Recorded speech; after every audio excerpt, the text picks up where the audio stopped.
गंदी औरत है। मैंने गुस्से में आकर अपनी पत्नी को अपने कमरे से बाहर धक्का दे दिया। आज फिर पत्नी के शरीर से प्याज और लहसुन की बदबू आ रही थी। वो रोने लगी, जबकि मैं अब बिल्कुल तंग आ चुका था। जल्दी ही मैंने एक मॉडर्न और खूबसूरत लड़की से दूसरी शादी कर ली और अपनी पहली पत्नी को मेरी माँ ने घर से निकाल दिया। लेकिन कुछ ही दिनों में माँ झगड़ने लगी। बोली, तेरी नई पत्नी ना मेरी सुनती है ना तुम्हारी बहनों की, कोई भी काम नहीं करती। मुझे भी अजीब लगा, क्योंकि दूसरी पत्नी सच में सच धस के रहती थी, पर मेरा भी कोई काम नहीं करती थी। जब कोई काम कहो तो चिल्ला उठती थी। जब हालात बेकाबू हो गए तो मैं पहली पत्नी को वापस लेने गया, लेकिन होश उड़ गए जब देखा वो करोड़ों की कार में। सुबह काफी देर से मेरी नींद खुली। मैं हड़बड़ाकर उठ बैठा, नजरें घुमाई तो देखा मेरी दूसरी पत्नी, जिससे शादी को कुछ महीने ही हुए थे, वो भी आराम से सो रही थी। मुझे गुस्सा आया कि औरत की जिम्मेदारी होती है मर्द को उठाना, लेकिन वो तो खुद चैन की नींद ले रही थी और मुझे ऑफिस के लिए जल्दी करनी पड़ रही थी। मैं जल्दी जल्दी तैयार होकर बिना नाश्ते और चाय के ऑफिस के लिए निकल गया और वहां जाकर मेरा सिर दर्द करने लगा। किसी तरह पूरा दिन काम किया और उड़ी तरह ऑफिस में टाइम बिताया और घर लौटते लौटते रात के 7:30 बज गए। मैंने घर की घंटी बजाई तो बहन ने दरवाजा खोला और उसका मूड काफी खराब लग रहा था। मैंने पूछा, क्या हुआ बहन? उसने कहा, सब ठीक है। मैंने अपना माथा मसलना शुरू किया, क्योंकि सिर में काफी तेज दर्द हो रहा था। मैं एक अच्छी सी चाय पीना चाहता था, लेकिन बहन का मूड देखकर समझ गया कि आज तो अच्छी चाय भी नहीं मिलेगी। मैं वहीं बैठ गया। माँ किचन में कुछ काम कर रही थी। मुझे देखकर पास आई और फिर जब बोलना शुरू किया तो चुप ही नहीं हुई। माँ की बातें सुन सुनकर मेरे सिर के दर्द में और इजाफा हो गया, यानी और बढ़ गया। माँ का एक ही राग था, तेरी नई पत्नी तो हर वक्त बिस्तर पकड़े रहती है। हम लोगों को क्या, वो घर का कोई भी काम नहीं करती, अपने कमरे की हालत ही सुधार ले, वही बहुत है। मुझे बहुत गुस्सा आया और माँ की बातें सुनकर गुस्से में मैं अपने कमरे की तरफ गया तो यह देखकर हैरान रह गया कि कमरे की हालत बहुत ही बिगड़ा हुए और खराब थी और मेरी पत्नी आईने के सामने बैठकर अपने चेहरे पर मेकअप पोत रही थी। उसने मुझे देखकर मुस्कुराया, लेकिन इतना भी नहीं किया कि मुझे खड़े होकर पानी ही दे दे। मैं हैरानी से बस उसे देखते रह गया। मुझे खुद ही कहना पड़ा कि मैं बहुत थक गया हूँ, एक कप चाय बना दो। तब मेरी पत्नी ने मेरी तरफ देखा और कहा, आप ये काम पूजा से कह दीजिए, वो बहुत अच्छी चाय बनाती है। मेरे सिर में दर्द है, मैं भी पी लूंगी। मैं उसकी बात सुनकर उसकी शक्ल ही देखता रह गया। तो क्या यह कोई भी काम नहीं करेगी? ना मेरा ना मेरे घर वालों का, यहाँ तक कि अपना भी नहीं। उस वक्त मेरा बहस करने का मन ही नहीं था, इसलिए दिल पर पत्थर रखकर बाहर आया और माँ के सामने हाथ जोड़ दिए। माँ, इस वक्त मुझे चाय बना दो, मैं बाद में उससे बात कर लूंगा। लेकिन आज माँ भी जैसे बहुत गुस्से में थी। उन्होंने साफ इनकार कर दिया। कहा, अब तक तुम्हारे जितने काम थे मैं करती चली आई, अब अपनी मॉडर्न नखरीली पत्नी से कहो कि तुम्हारे सारे काम करे। आज से मैं तुम्हारे हर काम से मुंह मोड़ रही हूँ। माँ की ये बात सुनकर मेरा सिर दर्द से फटने को था। मैं जो ऑफिस से इसलिए आया था कि घर पहुंचकर थोड़ा आराम करूंगा। पत्नी, माँ और बहनों की यह लड़ाई झगड़ा सुनकर मेरा दिल चाहा कि मैं वहां से भाग जाऊं, और मैंने सिर्फ सोचा ही नहीं बल्कि कर डाला। मैं फौरन वहां से उठकर बाहर निकल गया।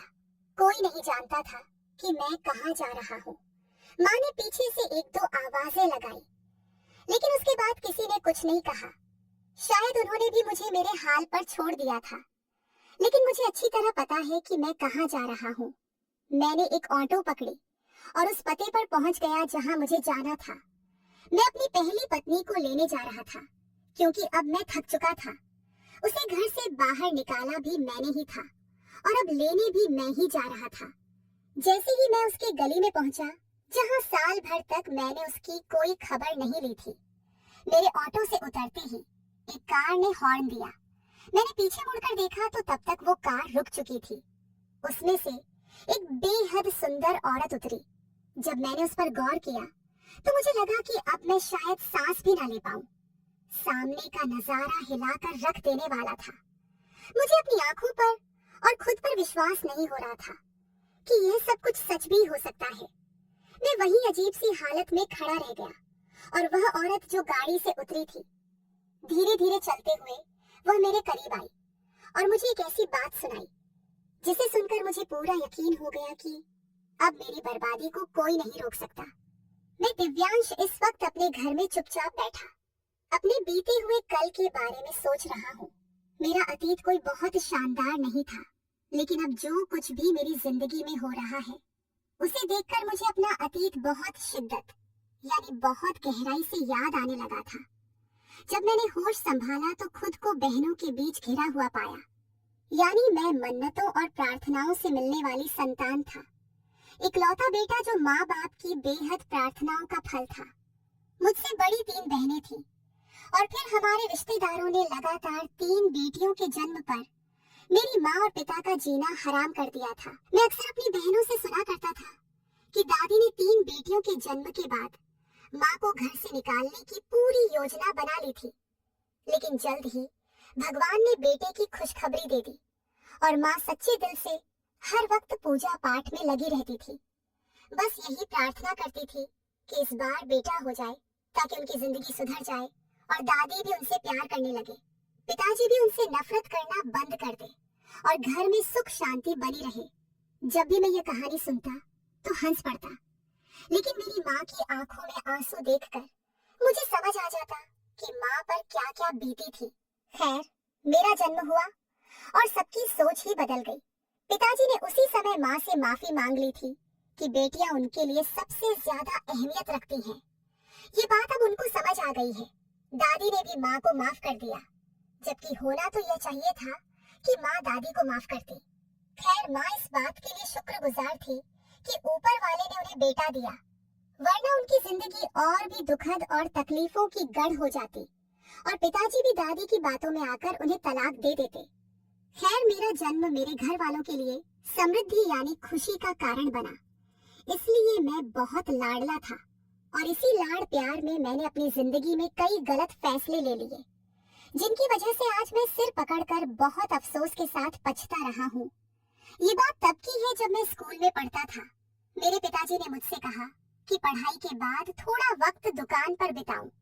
मैं स्कूल में बहुत अच्छे नंबर्स लाया करता था और इसी वजह से पिताजी मुझे समझाते थे कि पढ़ाई जिंदगी में बहुत जरूरी है, लेकिन पढ़ लिख कर नौकरी करने के बजाय बेटा हमेशा अपना खुद का कोई कारोबार करना।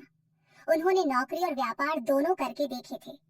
तब उन्होंने मुझसे साफ कह दिया कि नौकरी एक परिवार का पेट पालती है, जबकि व्यापार पीढ़ियों को संवारता है।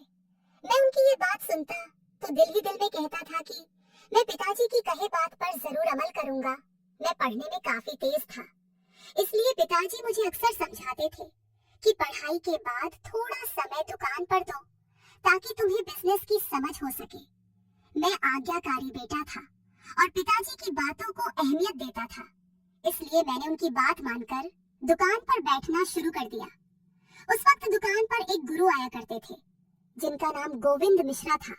वह मुझे देखकर मेरी बहुत तारीफ किया करते थे और पिताजी से कहते थे कि आपका बेटा बहुत आज्ञाकारी है और उसके साथ होनहार भी है। मुझे आपका बेटा बहुत पसंद है। अगर आप चाहो तो हम इस दोस्ती को रिश्तेदारी में बदल सकते हैं। दरअसल गोविंद मिश्रा वही इंसान थे जिन्होंने पिताजी को व्यापार करना सिखाया था और आज हम सब सुख समृद्धि में जी रहे थे। मैं उस वक्त सिर्फ 17 साल का था। मैं ये बात समझ नहीं पाया कि वह किस तरह रिश्तेदारी की बात कर रहे हैं। मैं दुकान पर भी अपनी पढ़ाई के अनुसार ही सोचता रहता था। दुकान पर कम ही ध्यान दिया करता था। अगर मैंने ध्यान दिया होता तो आज जो मैं सिर पर हाथ रखकर रो रहा हूँ, ऐसा कभी नहीं होता। दरअसल गोविंद मिश्रा साहब को अपनी सबसे छोटी बेटी की सबसे ज्यादा चिंता थी। उनकी सभी बेटियों की बेटियां थीं और उनकी छोटी बेटी की शादी नहीं हो रही थी। वह कम उम्र और बहुत सुंदर थी। वह गोविंद मिश्रा जी की बहुत सेवा किया करती थी। गोविंद मिश्रा को शायद ये अंदाजा हो गया था कि अब उनका अंतिम समय निकट है, इसलिए उन्होंने अपनी छोटी बेटी का रिश्ता मुझसे तय करना चाहा, जो मुझसे सिर्फ 1 साल ही छोटी थी। उस वक्त मैं पढ़ाई कर रहा था, इसलिए मैं बात टालता रहा, क्योंकि फिर पिताजी ने मुझे साफ और स्पष्ट शब्दों में समझा दिया था कि गोविंद मिश्रा जी अपनी बेटी की शादी मुझसे करना चाहते हैं। मुझे पिताजी की यह बात बिल्कुल पसंद नहीं आई थी। मैं रेशमा से शादी नहीं करना चाहता था। आज ही गोविंद मिश्रा जी के कहने पर हम सब ने उसे देख भी लिया था। बहनों को भी रेशमा कुछ खास पसंद नहीं आई थी, लेकिन पिताजी के सम्मान में सब चुप थे। जब माँ को यह बात पता चली कि हमें रेशमा पसंद नहीं है, तो उन्होंने पिताजी जी से खूब बहस की कि इस दुनिया में मेरे बेटे के लिए लड़कियों की कोई कमी नहीं है। फिर आप क्यों रेशमा की शादी इससे करना चाहते हैं? गोविंद मिश्रा से कहिए कि वह किसी और को अपना दामाद बना ले। अगर उन्होंने आपके व्यापार में मदद कर दी है और आपको व्यापार से संबंधित कर्ज वगैरह दिया है, तो इसका मतलब ये नहीं है कि हम उनकी बेटी को अपनी बहू बना लें। पिताजी अब सोच में पड़ गए थे। मिश्रा जी ने पिताजी पर बहुत उपकार किए थे और वे उपकार पिताजी अक्सर माँ से भी छुपाते थे। हर मुश्किल समय में गोविंद मिश्रा जी ने ही पिताजी का साथ दिया था।